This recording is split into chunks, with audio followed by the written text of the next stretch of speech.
How to play YouTube in background in Android. Hey everybody, welcome back to our channel. In today's video, we are going to learn how we can play YouTube in background in an Android device. So let's just get ahead with the process and find out how to do it. So if you want to make your YouTube, play in background in your Android device, all you need to do is head over to your YouTube first and then go to the bottom right corner. After that, you can go ahead and open up the settings at the top right corner and then go to purchases and memberships. After that, what you need to do is go ahead and tap on learn more.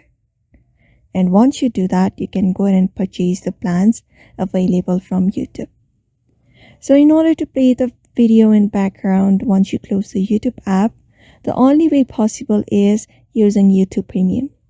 So YouTube Premium allows us the feature to play the video in background even after we close YouTube. So you can go ahead and look out for the plans that is suitable for you. For now, we have this offers trying 1 month for $0.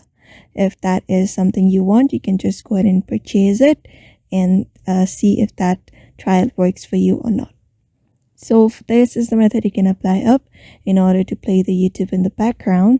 So I hope this video was helpful. And thank you for watching this video.